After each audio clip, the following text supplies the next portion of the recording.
지난주 오순절에 성령님이 임하셨습니다. 출애굽 당시 최초의 유월절 이후의 첫 오순절에 시내산에 하나님께서 이스라엘 백성들에게 율법을 주셨던 것처럼 이제 그리스도로 말미암는 진짜 유월절 이후 첫 오순절에 성령님이 임하신 것입니다. 율법은 우리가 죄인으로서 죄 아래에 있음을 깨닫게 해주는 법이라면 성령은 우리가 의인으로서 생명 아래에 있음을 증명해주는 생명의 법입니다. 믿으십니까? 우리 로마서 8장 1절 말씀 같이 읽겠습니다.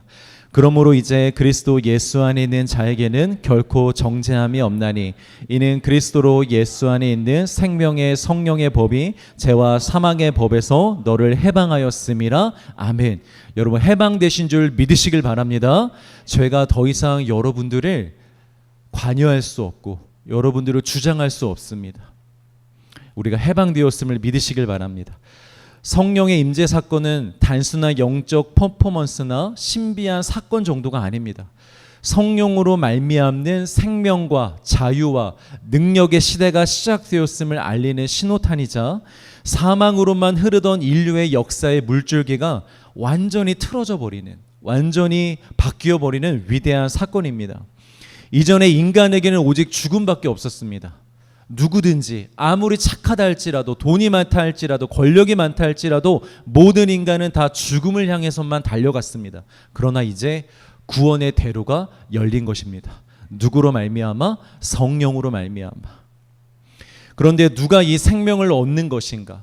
다 얻을 수 있는가? 그렇지 않다라는 거죠. 법이 바뀌었음을 아는 자들, 이제 자신이 새롭게 바뀐 법 아래에 산다고 믿는 자들, 그리고 그 법대로 실제로 사는 자들, 새롭게 구할 것은 구하고 버려야 할 옛사람의 것은 버리고 그런 자들만이 생명을 받을 수가 있고 누릴 수가 있는 것입니다. 최근 정부가 바뀌면서 여러분 소득세 감면이나 이 재난지원금 정책이 새롭게 만들어졌잖아요. 여러분 다 받으셨나요? 네, 저 아직 못 받았는데 빨리 신청해야 되는데. 자, 세상이 어떻게 돌아가는지 아무것도 모르는 집콕러들은 뭐 그 정도까지는 아니더라도 세상 물정을 잘 모르는 사람들은 나라에서 이렇게 법이 바뀌어서 나에게 혜택을 준다 해도 그것을 모르면 그 혜택을 받을 수가 없습니다. 여러분 그거 아시나요? 우리가 알지 못해서 받지 못하는 혜택이 너무나 많다라는 것을 누가 좀 정말 이거 좀 잘 알려줬으면 좋겠어요. 세세하게. 알지 못해서 받지 못하는 게 너무 많다라는 거예요. 성령과 복음도 그렇습니다, 여러분. 이 영적 현실을 우리가 알지 못하고 법이 바뀌었음을 알지 못하면 이미 우리에게 허락된 것들, 내가 받을 수 있는 것들을 받을 수가 없고 누릴 수가 없다라는 것입니다. 아직 이전의 율법 시대에 갇혀 사는 성도들이 있습니다. 여전히 하나님은 우리에게 자유를 주셨는데, 믿음을 주셨는데 여전히 행함으로 의를 얻으려고 하고 행함으로 하나님께 인정을 받으려고 하고 잘하지 못하는 자신의 모습을 보면서 늘 좌절합니다. 나는 왜 이거밖에 안 되는지. 늘 죄책감에 빠져 삽니다. 그러면서 또다시 자신의 허벅지를 찔러가면서 잘해봐야겠다라는 결단만 반복하는 거죠. 여러분 열심히 있고 포기하지 않는다고 해서 좋은 신앙이 아닙니다. 믿음이 없으면 그건 나쁜 신앙입니다. 열심히 중요한 게 아닙니다. 포기하지 않는 게 중요한 것이 아닙니다. 하나님의 말씀을, 성령을 믿는 게 중요합니다. 시대가 바뀌고 법이 바뀐 것을 모르고 있는 거예요, 여전히. 여러분 그렇게 의로워지는 것이 아닙니다. 그렇게 우리가 인정을 받는 시대가 아닙니다. 지금은 은혜의 시대입니다. 복음의 시대이고 성령의 시대입니다. 이 시대 때 우리가 할 것은 무엇이냐면 내가 연약함을, 나는 스스로 죄를 이길 수 없는 존재임을, 나에게는 아무런 소망이 없음을 먼저 인정하는 것입니다. 그리고 그런 자들을 위해서 예비된 예수 그리스도의 은혜와 생명의 생기 성령님을 소망하는 것입니다. 주님, 나는 안 됩니다. 나는 못합니다. 그래서 나를 위하여 죽으신 예수님을 내가 소망합니다. 그래서 나를 위하여 오신 성령님을 소망합니다. 주님, 내게 임재하여 주시옵소서. 여러분 요즘 시대에는 이렇게 사는 거예요. 주님, 내가 한번 해보겠습니다. 잘 살아보겠습니다. 열심히 해보겠습니다. 이렇게 사는 게 아니라는 것이죠. 우리 갈라디아서 2장 20절 말씀을 같이 한번 읽겠습니다. 시작.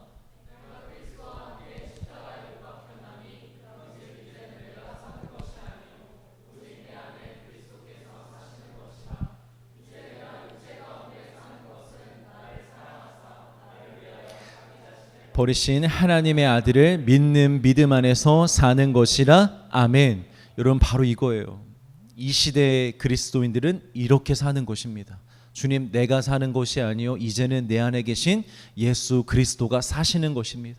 내가 성령으로 말미암아 살겠습니다. 성령의 인도하심을 따라 살겠습니다 라고 고백하는 것이죠. 여러분, 성령의 사람들이 되시길 주의 이름으로 축복합니다. 날마다 나는 죽고 나는 십자가에 못 박고 내 안에 실제로 살아계신 그 성령님을 따라 살아가는 자들 되시길 주의 이름으로 축복합니다. 자, 지난주의 내용을 이어서 말씀 보겠습니다. 우리 3절 말씀 같이 읽습니다. 마치 불의 혀처럼 갈라지는 것들이 그들에게 보여 각 사람 위에 하나씩 임하여 있더니. 여러분, 성령은 한 공동체에게 그냥 통으로 임하는 게 아닙니다. 성령은 각 사람에게 임하는 것입니다. 왜냐하면 개인이 없는 공동체는 없기 때문입니다. 교회가 아무리 커도, 조직이 아무리 커도, 공동체가 아무리 커도 그 공동체를 이루는 것은 결국에는 개인입니다. 한 사람 한 사람입니다. 그 한 사람이 있어야 이 공동체도 존재하는 것입니다. 여러분, 하나님의 나라가 그렇습니다. 우리 입장에서는 하나님이 계시니 그곳이 하나님의 나라겠지만 하나님의 입장에서는 그것이 왜 하나님의 나라겠습니까? 단순히 많은 무리가 모였기 때문에 아이고 이렇게나 많은 사람들이 나를 믿고 구원을 받았구나 하면서 기뻐하시는 게 아니라는 거예요. 하나님 나라에서 하나님의 백성들을 보면서 기뻐하시는 것은 한 사람 한 사람 때문입니다. 하나님이 사랑하시는, 하나님이 천하보다 귀하게 여기시는 너가 왔구나. 내가 너무나 사랑한 너희들이 왔구나. 그 한 사람 한 사람의 얼굴을 보며 그들의 이름을 보며 하나님께서 기뻐하시는 것입니다. 여러분, 하나님에게는 하나된 교회 공동체도 소중하지만 그와 똑같은 마음으로 그 안에는 한 사람 한 사람을 소중하게 여기십니다. 그래서 예수님이 이런 말씀을 하시는 거예요. 99마리의 양을 두고 한 마리의 양을 찾아 내가 밖으로 나아가겠다. 왜냐? 하나님에게는, 예수님에게는 100마리도 100이지만 한 마리도 100이기 때문입니다. 모든 자녀도 하나님에겐 소중하지만 단 한 명의 자녀도 하나님에겐 전부이기 때문입니다. 그래서 그 한 양을 찾아서 나아간다라는 것이죠. 여러분, 우리 하나님은 우리를 이 세상 그 무엇과도 바꾸지 아니하십니다. 이런 말을 여러분 너무 많이 들어서 이제는 감동이 없으십니까? 그런데 지금 여러분들이 느끼는 감동과는 상관없이 하나님의 그 사랑이 여러분들을 구원하셨습니다. 그리고 앞으로도 우리를 영원한 생명으로 인도하실 것입니다. 그리고 언젠가는 여러분들이 그것을 깨닫는 날이 올 것입니다. 하나님의 사랑, 나를 향한 하나님의 사랑이 내 영혼 가운데 충만히 넘치는 것을, 나를 향한 하나님의 사랑이 내 영혼을 완전히 덮고도 남는 것임을 반드시 깨닫는 날이 올 것입니다. 속히 임할 수 있기를 주의 이름으로 축복합니다. 그렇기 때문에 여러분, 하나님이 이 땅에 교회를 세워 가실 때 눈에 보여지는 이 공동체를 세우기 위해서 이 안에 있는 한 사람 한 사람 개인들을 소홀히 하는 일은 결코 없습니다. 가끔 사람들이 이런 말을 합니다. 목사님, 교회가 커지고 사람들이 많아지면 그때 가면 제가 케어를 잘 못 받겠죠? 관심 받게 사람이 되겠죠? 그때 가면 목사님하고 신방도 못 하겠죠? 하고 걱정하시는 분들이 있습니다. 여러분, 걱정하지 마십시오. 사람은 못 챙길지언정 하나님은 단 한 사람에게서도 그 사랑과 관심을 소홀히 하지 않으실 것입니다. 사람의 관심과 챙김에 너무 매이지 마세요, 여러분. 사람이 아니어도 하나님이 여러분들을 완벽하게 보호하십니다. 그리고 완벽하게 챙기십니다. 걱정하지 마세요. 담임 목사나 신방 안 해도 하나님이 여러분들을 신방해 주시고 찾아가 주시고 은혜를 주시고 인도해 주십니다. 믿으시길 바랍니다. 그리고 솔직히 여러분 그때가 되면 이제는 챙김 받은 게 아니라 여러분 챙겨주셔야죠. 그때까지 가서도 나를 챙겨달라고 하면 여기까지만 하겠습니다. 네. 자, 최근에 제가 기도하면서 성령님이 제게 주시는 감동이자 제 기도의 응답이 있습니다. 당연히 목사이기 때문에 교회에 대한 기도를 많이 할 거잖아요. 그럴 때 하나님이 주시는 응답이 있습니다. 하나님이 이 자리에 계신 여러분들을 너무나 사랑하신답니다. 하나님이 앞으로 이 더라처를 통해서 하나님의 사역들과 구원의 일을 하실 것이지만 그 전에 여러분들이 먼저라고 하십니다. 여러분들이 먼저 성령으로 거듭나고 복음으로 평안하고 하나님으로 말미암아 충만하고 감사하고 기쁜 삶을 사는 것이 먼저라고 하십니다. 그러면서 저에게 지금 당장 교회의 미래에 대해서 앞으로의 사역에 대해서 기도하지 말고 지금 너와 함께하고 있는 여러분들을 위해서 기도하라고 하십니다. 여러분들을 가르치고 여러분들을 목양하는데 전념하라고 하십니다. 이건 제 생각이 아니라 하나님이 목회자인 저에게 주시는 하나님의 음성입니다. 하나님의 응답입니다. 여러분, 여러분들이 먼저입니다. 부흥의 시작, 생명의 시작, 회복의 시작, 여러분들이 주인공이고 여러분들이 먼저입니다. 믿으시길 바랍니다. 하나님이 은혜를 이미 준비하셨습니다.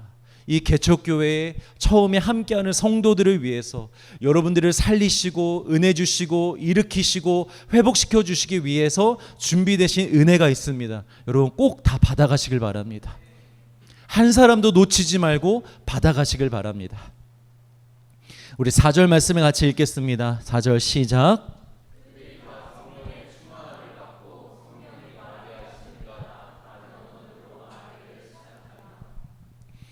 자, 성령님이 임하시고 충만으로 역사하시자 가장 먼저 일어난 일이 무엇이냐면 성령이 사람들의 입을 열어 말하게 하셨다고 합니다.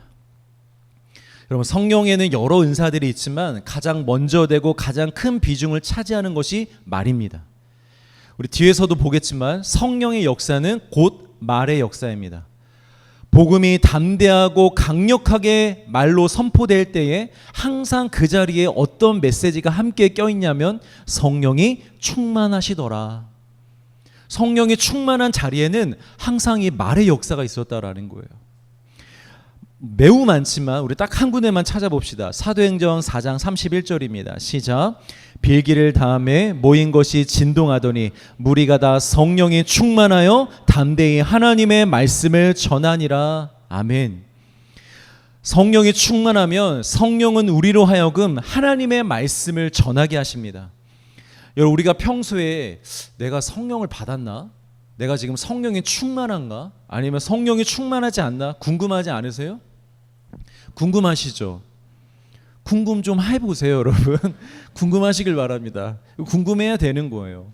그런데 궁금한데 알고 싶은데 확신이 없잖아요. 뭐가 뭔지 잘 모르겠잖아요. 이럴 때 여러분, 이것을 알 수 있는 기준이 있어요. 은사는 절대적인 기준은 아닙니다. 방언을 하는 사람은 성령 충만하고 방언을 하지 못하는 사람은 성령 충만하지 않고 이런 것 아닙니다. 은사는 하나님의 선물입니다.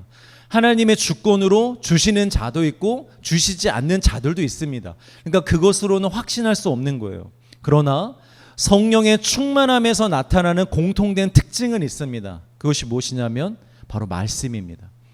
하나님의 말씀을 담대히 증거하느냐 하지 않느냐. 입만 열면 필요한 상황에서 정확히 내 입술로 복음을 말하고 예수를 말하고 생명을 말할 수 있느냐 없느냐. 여러분, 여기에 성령의 충만함을 우리가 알 수 있다라는 것이죠. 그 사람이 주로 무엇을 말하는지를 보면 알 수 있습니다. 소그룹에서 교제를 해도 나눔을 해도 신앙의 이야기들을 하는 것 같지만 자세히 들어보면 예수와 복음이 아니라 내 생각, 내 마음, 나의 삶, 내 감동, 내가 느낀 것만을 말하는 사람들이 있습니다. 그런 말을 하지 말라는 소리가 아니라 해도 되지만 항상 그런 말만 한다면 은혜를 말하는 것처럼 보이지만 신앙을 말하는 것처럼 보이지만 성령이 충만한 것은 아닐 수 있습니다. 성령이 충만한 사람의 입에서는 복음이 나옵니다. 성령이 충만한 사람의 입에서는 예수가 나옵니다. 그리고 그들의 입에서는 진리가 고백되어집니다. 오늘 소그룹 시간에 다들 조용히 있는 것은 아닌지 제가 걱정은 되지만 여러분 부끄러워하지 마시고 우리 성령의 충만함을 받자라고 함께 기도할 수 있는 소그룹들 되시길 주의 이름으로 축복합니다. 성령은 사람으로 하여금 말을 하게 합니다. 사도행전 1장 8절에서 뭐라고 약속했죠? 예수님이 성령님이 너희에게 임하시면 너희가 무엇이 되리라? 증인이 되리라. 여러분 증인은 뭐 하는 사람입니까? 말하는 사람입니다. 법정에 와서 말을 하라고 부르는 겁니다. 너 어디 좀 말해봐. 네가 본 게 뭐야? 네가 들은 게 뭐야? 네가 정확히 알고 있는 게 뭐야? 말해봐 라고 부르는 게 증인입니다. 그런데 법정에 와서 증인이 아무 말도 하지 않으면 피해자 편이지만 내 마음이 피해자의 편이고 피해자를 위해서 뭔가 하고 싶지만 말을 하지 않으면 여러분 아무런 의미가 없는 거예요. 증인은 말을 하는 것입니다. 그래서 우리가 예수님을 믿게 되면 성령의 충만함을 얻게 되면 우리가 그때부터 뭘 하게 되는 것이냐면 말을 하는 것입니다. 예수를 전한다라는 것이죠. 오늘 본문에서 성령을 받고 그들이 방언을 했다고 하는데 외국어 방언을 한 것에 분명히 중요한 신학적인 의미가 있기는 하지만 방언을 했다는 것에만 집중하면 안 됩니다, 여러분. 성령을 받고 외국어를 말하게 됐네. 여러분 여기에만 집중하면 안 된다라는 거예요. 방언이라는 언어를 사용했을 뿐 실제로 그들의 말에는 내용이 있었습니다. 그냥 외국어를 남발한 게 아니라 뭔가 중요하고 정확한 어떤 내용을 전하고 있었다라는 것이죠. 2장 11절 있습니다. 시작.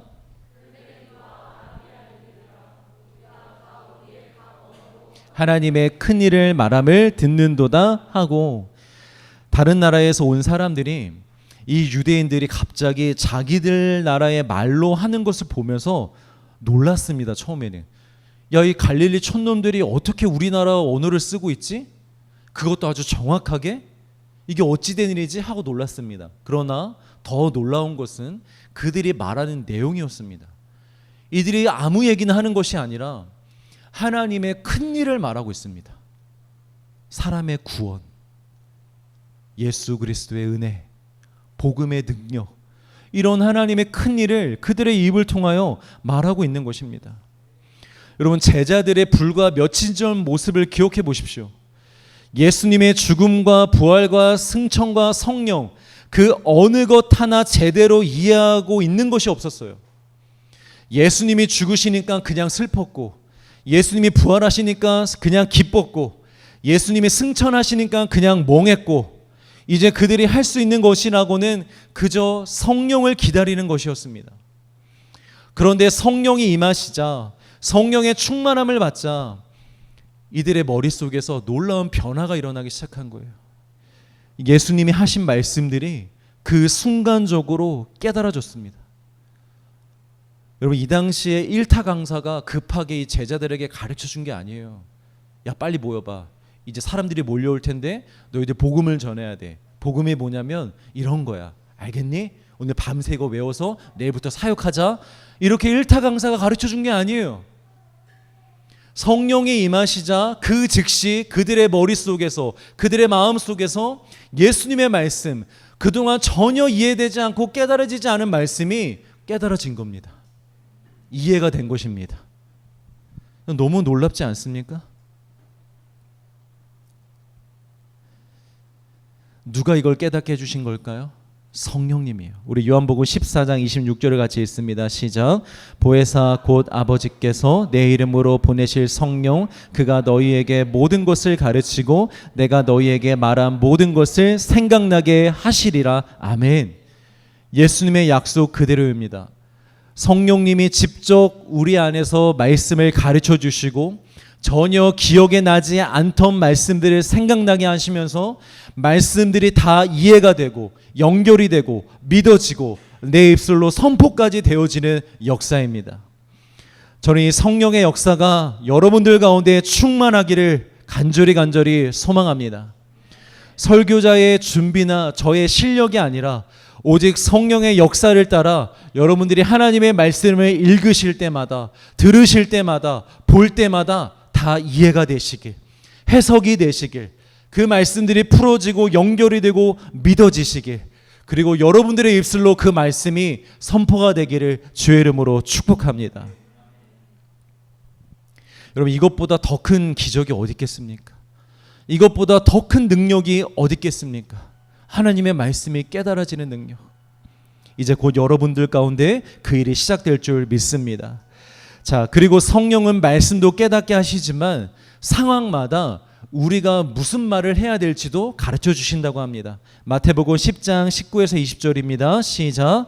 너희를 넘겨줄 때에 어떻게 또는 무엇을 말할까 염려하지 말라. 그때 너희에게 할 말을 주시리니 말하는 이는 너희가 아니라 너희 속에서 말씀하시는 이 곧 너희 하나 성령이시니라. 아멘. 여러분, 제가 신방을 자주 하잖아요. 그런데 가끔 저도 놀랄 때가 있습니다. 아시다시피 저는 피여서 보통 신방을 할 때 준비를 안 해갑니다. 이 친구한테 어떤 말을 해주면 좋을지 먼저 미리 생각하지 않습니다. 일단은 만납니다. 만나고 그 사람의 이야기를 들으면서 속으로 열심히 기도합니다. 자전거 바퀴를 열심히 돌리듯이 얼굴은 평온하고 잘 듣는 것 같지만 속으로는 굉장히 간절하게 막 열심히 기도하고 있습니다. 뭘 기도하냐면 성령님 가르쳐 주세요. 이 친구가, 이 형제가, 이 자매가 지금 이런 상황에 놓였다고 하는데, 이런 일을 겪고 있다고 하는데, 이렇게 아프고 슬프고 괴롭다고 하는데 제가 무슨 말로 해야 될지 모르겠습니다. 무슨 말로 위로해 줘야 될지, 무슨 말로 격려를 해줘야 될지, 권면을 해주고 가르쳐야 될지를 모르겠습니다. 성령님 가르쳐 주시옵소서라고 간절히 기도합니다. 그러면 제가 말해놓고도 제가 놀랄 때가 있습니다. 속으로 와 찢었다. 너무 상황에 맞게, 그 영혼에게 맞게 말이 나올 때가 있습니다. 근데 저는 압니다. 이게 저의 말이 아니라는 것을, 저의 지혜가 아니라는 것을. 하나님이, 성령님이 제 입술에 말을 주시고 이 영혼에게 필요한 말씀을 주셨다는 것을 분명히 알고 있습니다. 평소에 여러분들이 전도할 대상은 많고 전도할 상황은 오는데 무슨 말을 해야 될지 잘 몰라서 어버버하다가 그냥 넘어갈 때 많죠, 여러분. 여러분, 지금부터 기도하시길 바랍니다. 성령의 충만함을 구하시길 바랍니다. 야고보서에 보면 우리가 얻지 못함은 구하지 않기 때문이라고 하는데, 우리가 말을 잘 못하는 것도 구하지 않기 때문이에요. 어떤 복음을 전해야 될 상황, 예수님을 전해야 될 상황 가운데 기도하지 않아서 그래요. 여러분, 기도하십시오. 속으로 열심히 기도하십시오. 성령님, 저에게 말을 주세요. 할 말을 가르쳐 주세요. 나의 엄마에게, 슬퍼하고 있는 나의 아빠에게, 고통하고 있는 나의 친구들에게 위로할 수 있는, 힘이 되어줄 수 있는 말을 저에게 가르쳐 주세요. 그럼 여러분, 성령님이 가르쳐 주십니다. 믿으시길 바랍니다. 성령이 살아계십니다. 여전히 역사하십니다. 여전히 가르쳐 주세요. 그것을 믿고 구할 수 있기를 바랍니다. 자, 그리고 여기서 한 가지 더 중요한 것이 있습니다. 성령이 말하게 하심을 따라 더하거나 빼거나 하지 않고 그대로 전하는 것이 중요합니다. 요즘 교회나 이 크리스찬들이 힘을 잃어가고 영적인 어려움을 겪는 이유 중 하나가 무엇이냐면, 하나님의 말씀에 자신들의 생각을 더하거나 아니면 자신의 생각으로 어떤 말씀의 부분을 빼기 때문입니다. 유대 종교 지도자들이 예수님으로부터 독사의 자식들아라는 거 이렇게 혼이 났었잖아요. 근데 그렇게 혼이 났던 이유 중에 하나가 무엇이냐면, 하나님이 주신 율법에 이 종교 지도자들이 자신의 생각을 더한 게 너무 많았기 때문이에요. 예를 들어서 안식일을 거룩히 지키라라는 율법에 하나님의 의도는 원래 무엇이었냐면, 공식적인 업무, 그 당시에 사람들이 주로 했던 농사의 일, 그 주된 업무를 하지 말고 진짜 말 그대로 노동을 내려놓고 쉼과 회복을 경험하면서 세상을 창조하신 하나님을 묵상하면서 지내라고 안식일을 주셨습니다. 그런데 이 종교 지도자들이 이 말씀을 확대 해석했어요. 농사만 멈추는 게 아니라 필요한 물건을 옮기지도 못하겠어요. 야, 그것도 노동이야. 그것도 일이야. 그러니까 물건 옮기지 마. 그리고 사람이 죽어가도 물에 빠져도 도와주지 마. 그것도 노동이야. 그것도 일이야. 어쩔 수 없어. 그냥 죽게 내버려둬. 그리고 오늘 하루를 살기 위한 필요한 모든 행위를 못하겠습니다. 다 노동이라면서. 여러분, 만약 회사에서 여러분들 열심히 일을 하고 있는 여러분들을 인정해서, 야, 김대리 요즘 너무 피곤하지? 오늘 특별히 하루 휴가를 줄게. 집에 가서 쉬어 라고 이렇게 특별 휴가를 줬습니다. 근데 여기에 단서를 달았어요. 쉬는데 핸드폰 내, TV 리모컨도 갖고 와.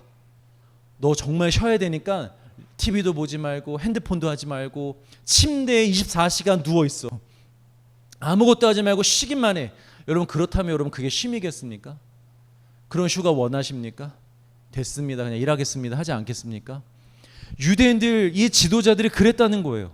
하나님이 원하셨던 것은 주된 일, 농사일을 쉬면서 좀 사람과 놀면서 편하게 하나님을 생각하고 묵상하면서 그렇게 살기를 원했는데, 이 종교 지도자들이 거기다 더했다라는 거예요. 제대로 노동하지 마, 일하지 마 하면서. 여러분, 이렇게 사람의 생각이 더해진 것은요, 결코 영혼을 살릴 수가 없습니다. 능력이 없습니다. 오늘날 교회에서는 이런 문화가 없을까요? 미국 개혁주의 신학의 거성이라 불렸던 존 메가더 목사님이 살아계실 때 이런 설교를 하신 적이 있습니다. 이런 주제였습니다. 한번 띄워주세요. 성경, 우리가 당연하게 믿고 있지만 성경에는 없는 6가지 거짓말. 요즘 크리스찬들이 이거는 하나님의 말씀이고 하나님의 뜻이야 라고 믿고 있지만, 근데 실제로는 성경에 없는 6가지 거짓말 하면서 이 6가지를 얘기합니다. 당신이 행복하기를 원하신다. 하나님은 절대 심판하지 않으신다. 답은 너 자신 안에 있다. 하나님께 가까이 가게 되면 복을 받는다. 신앙은 개인의 문제이다. 있는 그대로의 당신을 받아들인다. 여러분, 아마 이 말들을 많이 들어보셨을 거예요. 정확히는 모르겠지만 분명 성경 어딘가에 있는 말씀이라고 아마 생각하고 있는 분도 계실 것입니다. 근데 놀라운 것은 성경과 성령님은 그 어디에서도 이것을 말씀하시지 않았다라는 것입니다.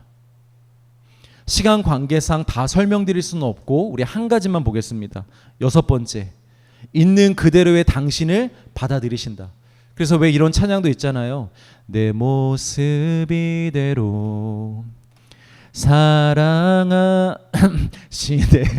연약함 그대로 사랑하시네. 여러분, 우리 이 찬양 얼마나 좋아합니까? 얼마나 자주 부릅니까? 얼마나 위로가 됩니까? 그런데 여러분, 그거 아십니까? 이건 성경적인 찬양이 아닙니다. 하나님이 우리에게 주신 찬양이 아니라는 거예요. 잘 들으십시오. 하나님은 우리의 죄악된 모습을 사랑하시지 않습니다. 하나님은 죄악 속에서 헤매고 있는 내 영혼을 사랑하시는 것입니다. 죄악된 모습을 사랑하시는 것이 아니라 죄악 속에서 헤매고 있는, 그 죄 때문에 슬퍼하고 고통하고 있는 우리의 영혼을 사랑하시는 것입니다. 여러분, 하나님은 우리의 연약함을 사랑하시지 않습니다. 우리의 연약함을 불쌍히 여기시는 것입니다. 그래서 우리에게 독생자를 내어주신 것입니다. 죄에서 고통하고 있고 연약함에 헤매고 있는 우리를 불쌍히 여기시기 때문에 더 이상 죄 속에서 살지 말라고, 더 이상 연약함 속에서 살지 말라고, 이제는 의 안에서, 거룩 안에서, 강함 안에서, 그리스도 안에서 살라고 우리를 불러내어 주신 것입니다. 그래서 여러분, 예수님을 믿는 사람은 반드시 하나님이 그때부터 무슨 일을 시작하시냐면 바꿔가시기 시작합니다. 변화시켜 주십니다. 옛사람의 모습을 버리게 하십니다. 이전과 같이 살지 않게 하십니다. 옛날에 내 모습을 버리고 새로운 모습으로 살게 하시는 것입니다. 이것을 모르면, 이것을 제대로 알지 못하면 여러분, 우리는 복음을 경험할 수가 없는 거예요. 계속해서 하나님 나의 이런 모습도 사랑하시는 거야. 내 연약한 모습 하나님도 다 아셔. 근데 나를 이런 나를 받아주시고 이런 나도 사용해 주실 거야. 이런 거짓된 복음에 갇혀서 살아갈 수밖에 없다라는 것이죠.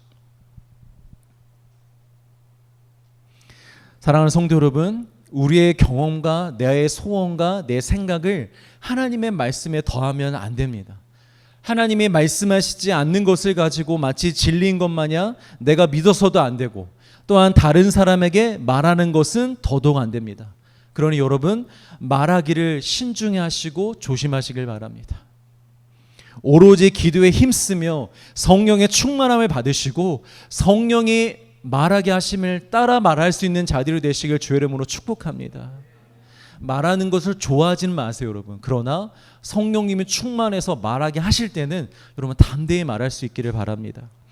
자, 다시 본문으로 와서 성령이 말하게 하심을 따라 제자들과 무리들이 갑자기 다른 나라 언어로 방언을 하기 시작했는데 어떤 일이 벌어지는지 봅시다. 우리 좀 길지만 같이 읽을게요. 사도행전 2장 5절부터 8절까지 같이 읽겠습니다. 시작.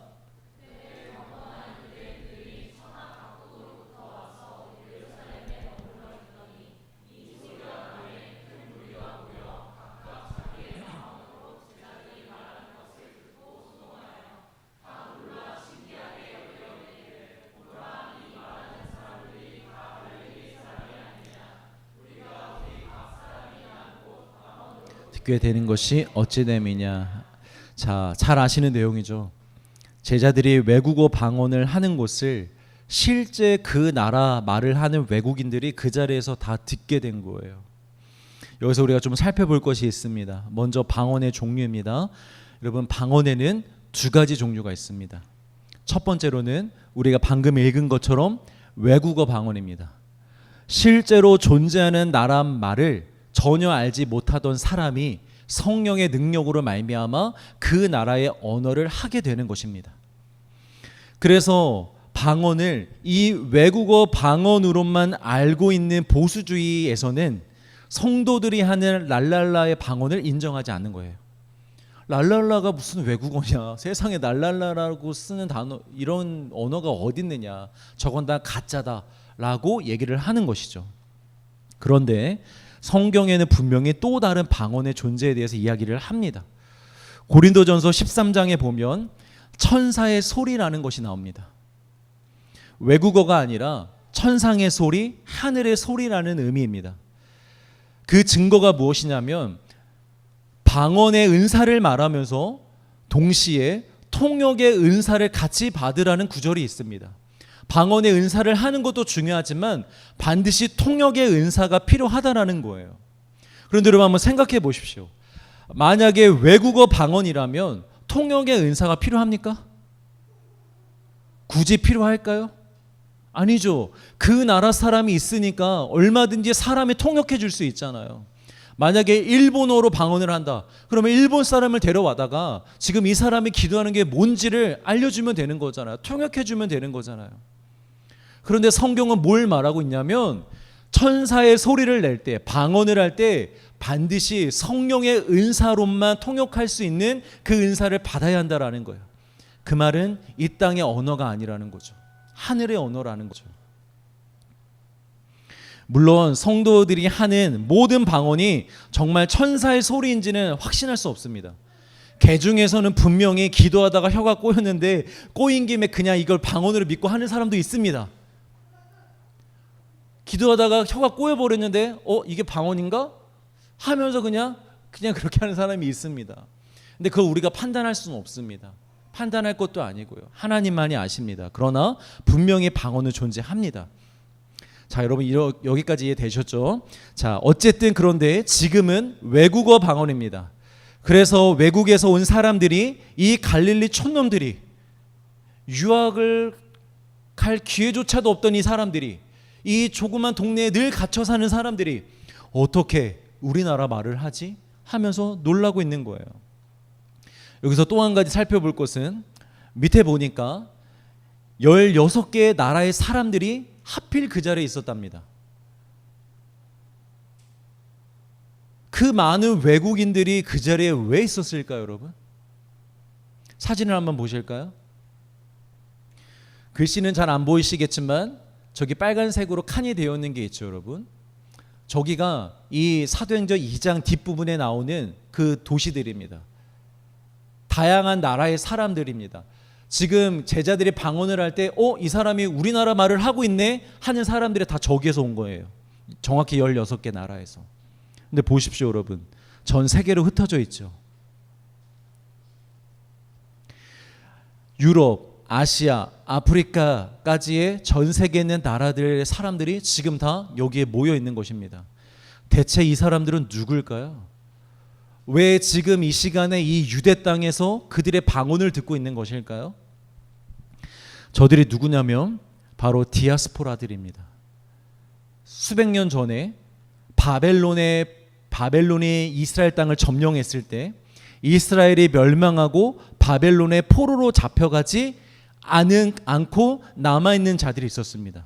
그런데 그 사람들이 유대 땅에서는 살지 못하고 그때 당시에 전 세계로 흩어졌습니다. 야, 우리 여기서는 살 수 없으니까 우리 다른 데 가서 살자 하면서 저렇게 유럽으로, 아시아로, 아프리카로 다 흩어져서 유대인들이 살게 된 것입니다. 그리고 이제 수백 년이 지났습니다. 그리고 이전에 흩어졌던 1세대들은 다 죽었습니다. 이제 누구만 남았냐면 그 지역에서 태어난 사람들, 그 지역의 언어가 모국어가 된 사람들, 유일한 언어가 된 사람들 3세대, 4세대만 남게 된 것입니다. 그런데 그들이 언어는 그 지역의 언어를 쓰지만 그들의 정체성은 무엇입니까? 유대인이잖아요. 그래서 개중에, 전체는 아니겠지만 개중에, 야, 그래도 우리가 유대인인데 유월절은 지켜야지, 그래도 우리가 유대인인데 오순절은 지켜야지, 그러니까 우리 시간이 될 때 우리 절기를 지키러 유대로 가자, 이스라엘로 가자 하면서 절기마다 저렇게 다양한 지역에서 유대 땅으로 온 것입니다.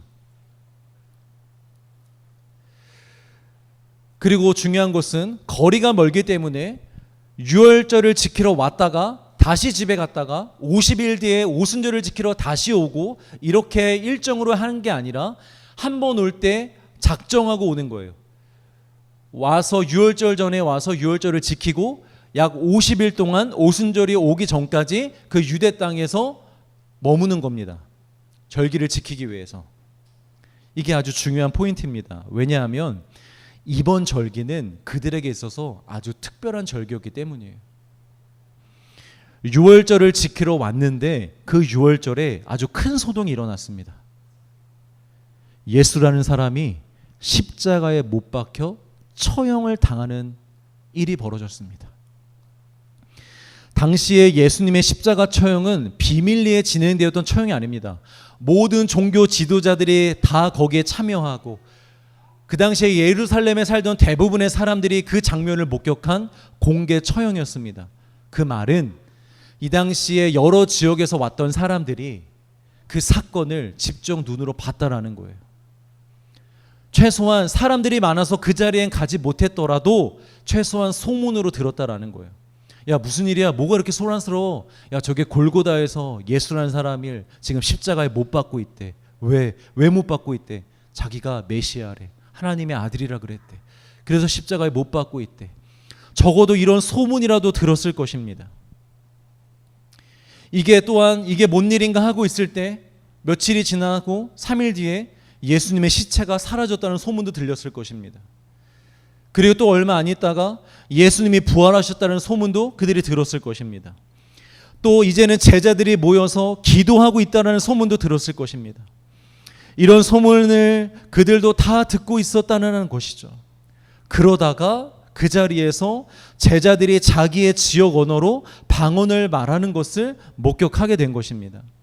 자, 이 사건이 우리에게 주는 아주 중요한 두 가지의 메시지가 있습니다. 이것만 보고 마칠게요. 첫 번째, 바벨탑의 저주가 이날 풀린 것입니다. 여러분, 창세기 11장에 보면 바벨탑 사건이 나오잖아요. 노아의 홍수 사건 이후에 인류가 노아의 가족으로 다시 시작이 되었지만 곧 이내 사람들이 많아졌습니다. 그러자 일부 권력을 가진 자들이 자신들의 기득권을 지키기 위해서 하나님께 도전을 하는 일을 벌입니다.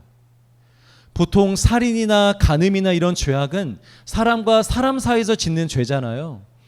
그런데 이 죄는 선악과와 같은 하나님의 존재에 대한 도전이었습니다. 무슨 말이냐면 그들이 탑을 쌓는 이유가 무엇이냐면 하나님과 같은 신적인 권위와 권력을 보여주자라는 거예요. 그래서 사람들로 하여금 봐봐, 우리에게 이런 기술이 있고 우리에게 이런 힘이 있고 우리에게 이런 권력이 있어. 그러니까 어디 딴 데 갈 생각하지 말고 우리의 통제 안에 있어. 우리의 권력 안에 있어. 라는 것을 보여주기 위해서 바벨탑을 지은 거였어요. 그때 하나님이 내려오셔서 탑을 짓고 있는 그들의 마음을 살핍니다. 이것들이 왜 이 탑을 짓고 있지? 근데 하나님은 마음을 아시는 분이잖아요. 그 마음을 정확히 캐치해낸 거예요. 아, 얘네들이 하나님과 같이 되려고 하는 거구나. 하나님과 같이 되어서 사람들을 자신들이 통치하려고 하는 거구나. 사람들을 자신들이 다스리려고 하는 거구나. 안 되겠다. 그때 내리신 저주가 무엇이냐면 언어를 흩으시는 겁니다. 원래 인류의 언어는 하나였습니다. 아담과 하와 이후에 모든 사람들이 다 한 가지 언어만 썼습니다. 그런데 그 자리에서 갑자기 사람들이 언어가 나뉘어진 거예요. 이때부터 인류의 언어가 다양해진 것이고 언어뿐만이 아니라 다른 나라라는 개념이 생기게 된 거예요. 여러분, 외국어 공부하느라 힘드셨던 분들 욕하시려면 이놈들을 욕하십시오. 얘네 때문에 그런 거예요. 여러분, 그런데 언어가 다르면 소통이 됩니까? 소통을 할 수 없습니다. 소통이 안 되면 같이 일을 할 수 있습니까? 여러분, 직장에서 소통이 안 되는 사람하고 같이 일을 하는 게 여러분 즐거우십니까? 안 하고 싶잖아요. 말이 안 통하면 그 사람하고 같이 일을 못 해요. 근데 아예 언어 자체가 다르면 여러분 어떻겠습니까? 그러니까 이 바벨탑이 진행이 안 되는 거예요. 같이 살 수가 없는 것이죠. 어떤 중년이 미국에 홀로 여행을 갔습니다. 차를 빌려서 운전을 하고 있었는데 그만 속도 위반에 걸린 거예요.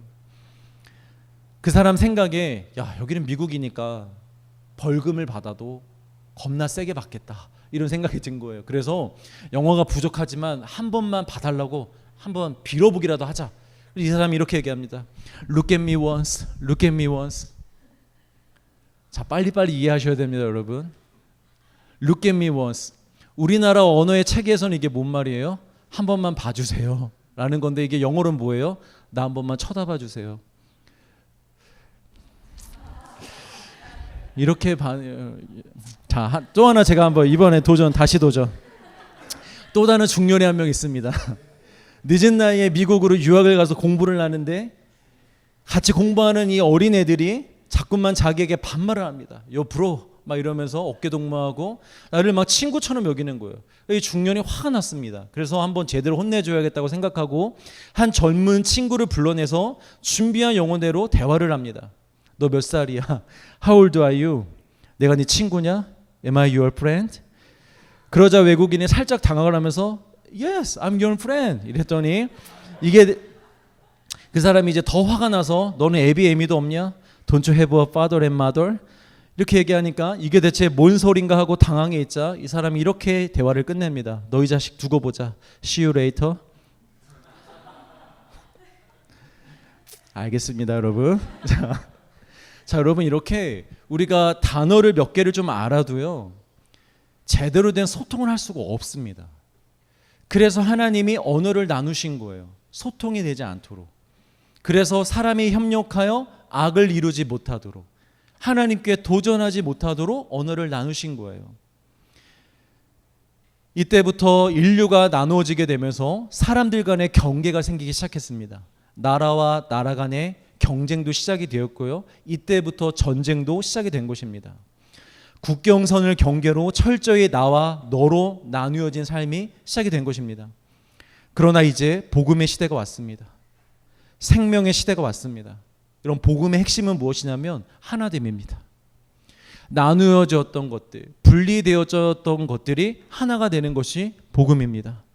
먼저는 하나님과 분리되었던 우리가 다시 하나님과 하나가 되는 것, 그것이 복음입니다. 그리고 이스라엘과 이방인들이 나뉘어졌었잖아요. 이스라엘 백성들은 택함을 받은 자들, 이방인들은 택함을 받지 못한 자들. 그러나 이제는 복음으로 말미암아 이스라엘과 유대인들이 하나가 되는 것입니다. 나와 너로 나뉘어져 있던 모두가 하나가 되는 것, 그것이 복음입니다. 그런 의미에서 사실 보면은 언어가 하나가 된 것은 아니잖아요. 다시 공용어를 쓰게 된 것은 아니잖아요. 그러나 다른 언어임에도 불구하고 성령으로 말미암아 이제는 모두가 소통할 수 있는 시대, 모두가 한 마음을 품을 수 있는 시대, 그런 시대가 되었다라는 것입니다. 바벨탑의 저주가 풀리는 것이죠. 여러분, 이것이 복음의 능력인 줄 믿으시길 바랍니다. 서로 다른 언어, 다른 문화 속에서도 복음으로 말미암아 우리 모두는 하나가 될 수 있습니다. 여러분, 선교를 가면 경험해 보시죠. 전혀 대화가 안 되거든요. 의사소통이 매우 간단하거든요. 너 이거 먹고 싶어? 나 먹고 싶어. 너 이거 알아? 몰라. 이 정도밖에 대화가 안 되거든요. 그런데 정말 놀라운 것은 복음으로 하나가 된다라는 거예요. 소통은 잘 안 되지만 내가 지금 너를 사랑하고 있음에, 이 사람이 지금 나를 사랑하고 있음에, 우리가 주 안에서 한 가족임을 영으로 느끼는 것입니다. 알게 되는 것입니다. 여러분, 그런데 이것이 선교지에서만 일어나겠습니까? 아닙니다. 우리의 가정 안에서도 이루어집니다. 남편과 아내가 생각이 많이 다를 수 있습니다. 살아온 삶이 너무 달라서 이 개성 시대에 너무 많이 다를 수 있습니다. 그래서 너무 고통스러울 수 있습니다. 그런데 이 부부가 하나 될 수 있는 힘이 있습니다. 그것이 무엇이냐면 바로 복음입니다. 우리 부부 사이에 복음이 있다면, 복음의 능력이 있다면 우리는 복음 안에서 하나가 될 수 있습니다. 여러분, 정말 믿으시길 바랍니다. 또한 부모와 자녀 사이에도 어려움이 있습니다. 특히 가면 갈수록 이 어려움이 더 심해집니다. 세대가 너무 다르거든요. 도저히 부모 세대는 자녀 세대를 이해를 못합니다. 자녀 세대도 부모 세대를 이해를 못합니다. 그런 시대 속에서 서로 너무 고통스럽게 삶을 살아갑니다. 그런데 하나가 될 수 있는 방법이 있습니다. 복음입니다.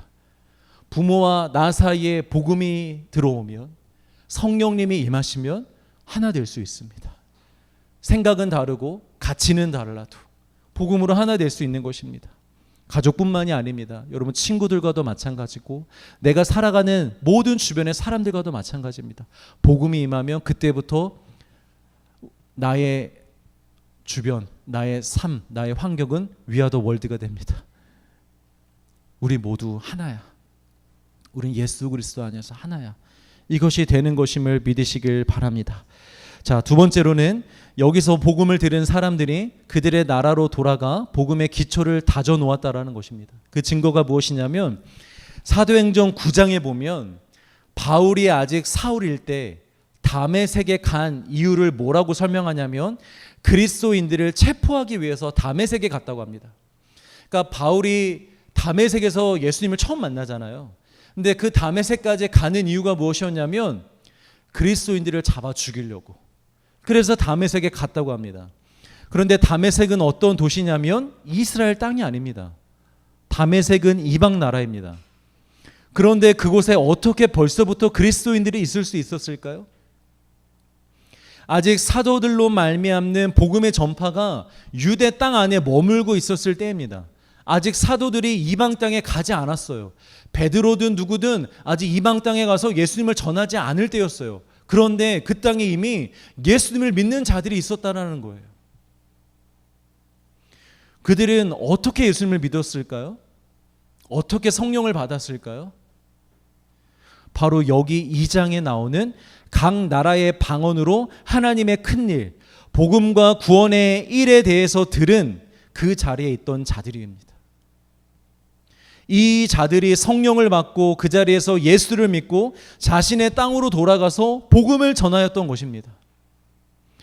물론 이후에 사도들, 특히 바울을 통하여 이방 땅에 복음이 강력하게 증거되고 교회가 세워졌지만 그 전에 이미 성령님께서 그 이방 땅에서 밭을 갈고 계셨고 그 땅에 씨를 뿌리고 계셨다는 것이죠. 보십시오, 여러분. 성령님의 일하심이 얼마나 놀랍습니까? 얼마나 완벽합니까? 정말 완벽합니다.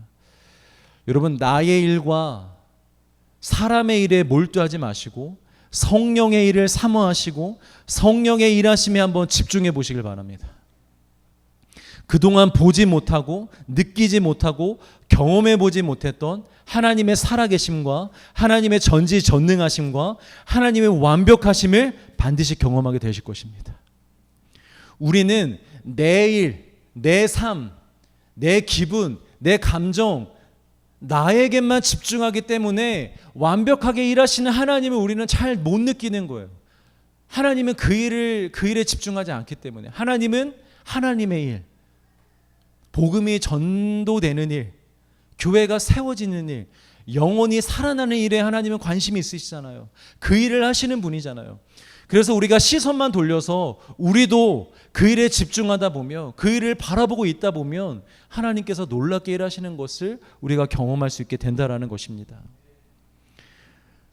자, 그런데 이렇게 성령을 받고 예수를 믿어 복음을 전한 자들도 있었지만, 같은 자리에 있었음에도 불구하고 전혀 다른 반응을 하는 사람도 있습니다. 우리 마지막으로 사도행전 5장 13절 말씀을 같이 읽겠습니다. 시작.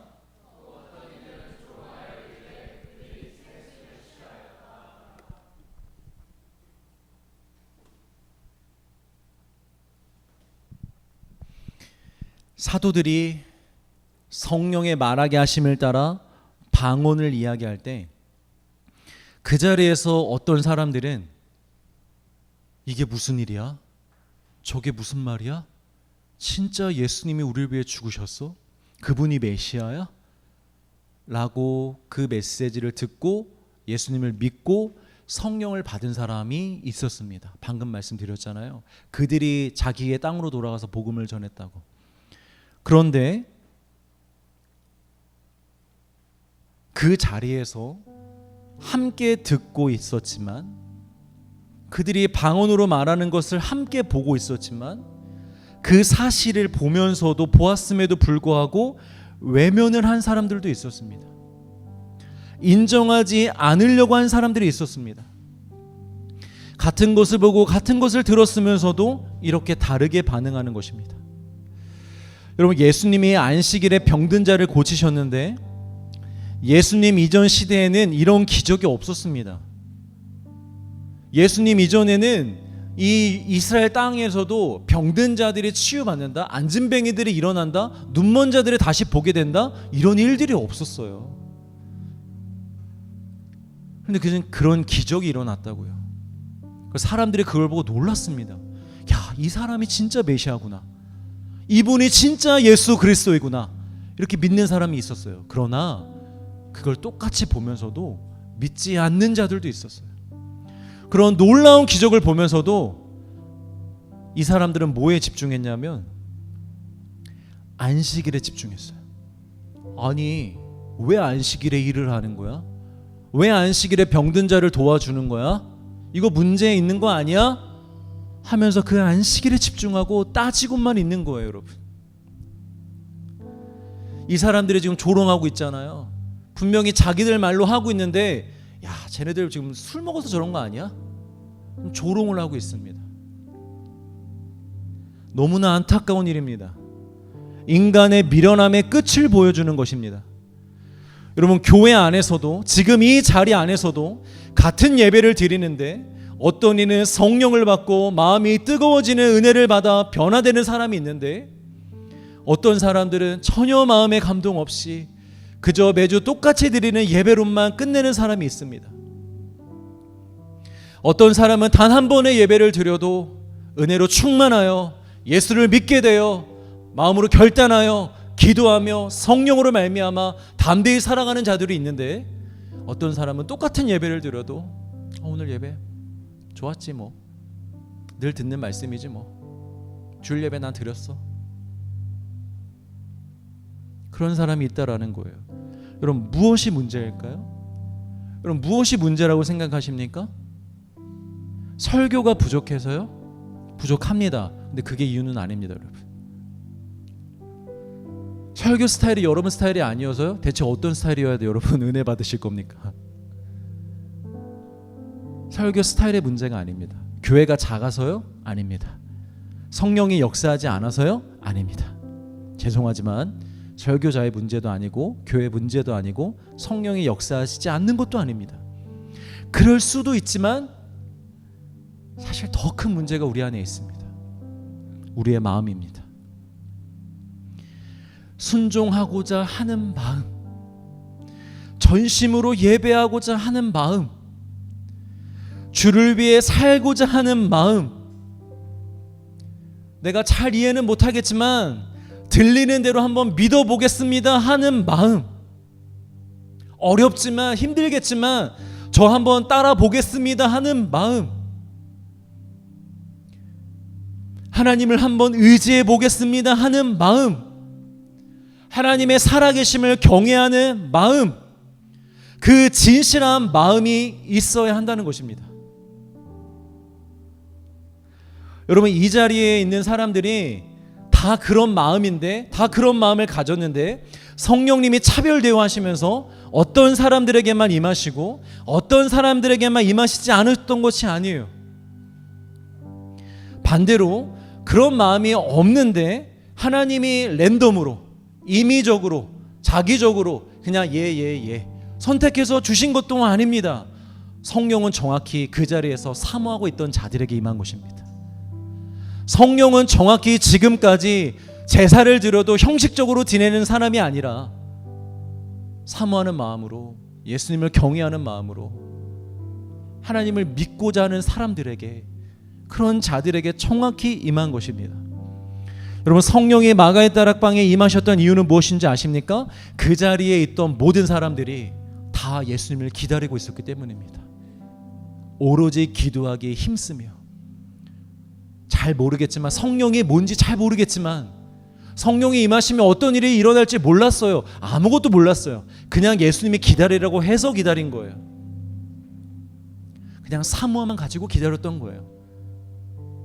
그랬더니 성령이 그들에게 임했고, 이 자리에 있던 이방인들로 성령을 받은 이방인들은 하나님을 경외하는 자들이었습니다. 그들에게만 임한 것이고, 여러분, 고넬료에게 임할 때도 고넬료는 이미 준비가 된 사람이었습니다.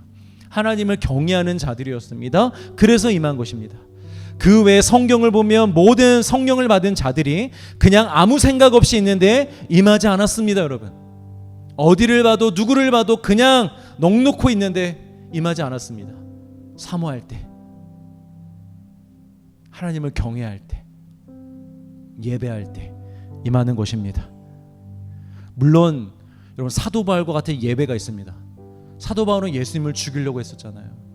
예수님을 믿는 사람들을 죽이려고 했었잖아요. 근데 그를 하나님이 택하셔서, 이방인에게 자신의 복음을 전해야 되는 사람을 택하셔서 일방적으로 그를 찾아가셔서 그에게 성령을 주시고 바꾸셨잖아요.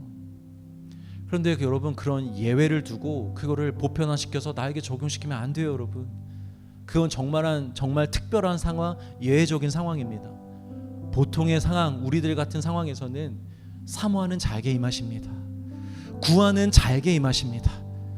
여러분, 믿으시길 바랍니다. 여러분, 마음을 돌아보십시오. 지금 예배하고 있는 여러분들의 마음을 돌아보십시오. 그리고 여러분들의 마음을 준비하십시오. 성령의 역사를 보고도, 기적을 보고도, 생명의 말씀을 듣고도 아무 반응 없이 살다가 끝나는 인생들 되지 마시길 바랍니다. 사모함만 있으면 됩니다. 구하기만 하시면 됩니다. 그래서 하나님의 말씀에, 성령의 역사에 반응하고 변화되어서 귀하게 쓰임받는 인생들이 되시길 원하고 성령의 사람들이 되시길 주의 이름으로 축복합니다.